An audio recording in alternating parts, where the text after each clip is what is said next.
Gunung Rinjani bukan sekadar gunung tertinggi kedua di Indonesia.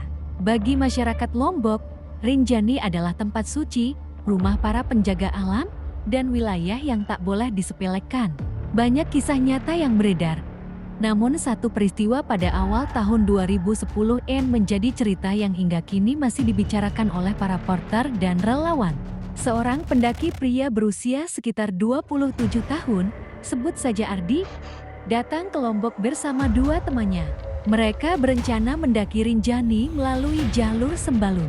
Ardi dikenal pendiam, namun sejak awal perjalanan, beberapa porter memperhatikan sikapnya yang berbeda.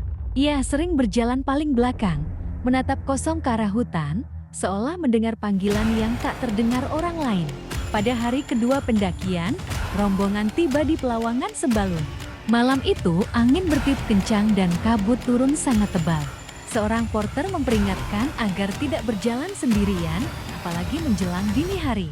Namun sekitar pukul 2 pagi, Ardi terbangun dan berkata kepada temannya bahwa ia dipanggil untuk turun sebentar ke arah danau. Temannya mengira Ardi hanya mengigau karena kelelahan. Tapi saat subuh tiba, Ardi sudah tidak ada di dalam tenda. Jejak sepatunya mengarah ke jalur kecil yang tidak biasa digunakan pendaki.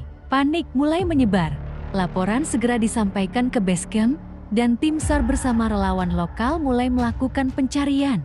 Namun yang aneh, jejak Ardi menghilang begitu saja di dekat semak-semak, seolah ia lenyap tanpa arah.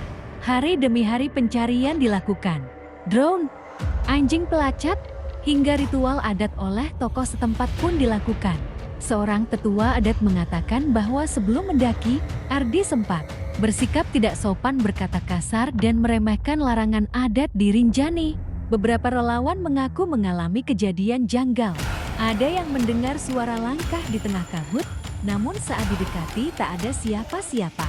Ada pula yang melihat sosok pria berdiri di kejauhan, mengenakan jaket merah seperti milik Ardi, namun menghilang saat didekati. Pada hari ketujuh pencarian, salah satu porter bermimpi didatangi Ardi. Dalam mimpinya, Ardi hanya berkata, "Aku sudah di sini, jangan cari aku lagi." Anehnya, sejak mimpi itu, cuaca yang sebelumnya selalu berkabut mendadak cerah. Tim SAR akhirnya menghentikan pencarian setelah 2 minggu tanpa hasil. Hingga hari ini, Ardi tidak pernah ditemukan hidup ataupun meninggal. Bagi masyarakat sekitar Rinjani, kisah ini menjadi pengingat bahwa gunung bukan hanya tentang jalur, puncak, dan foto indah. Ada aturan tak tertulis yang harus dihormati. Banyak pendaki percaya, Ardi tidak benar-benar hilang melainkan dipilih untuk tinggal oleh penjaga Rinjani. Dan hingga kini, setiap malam berkabut di Pelawangan Sembalun, para porter mengaku masih sering mendengar suara langkah sepatu berjalan perlahan ke arah Danau Segara Anak, tanpa pernah kembali.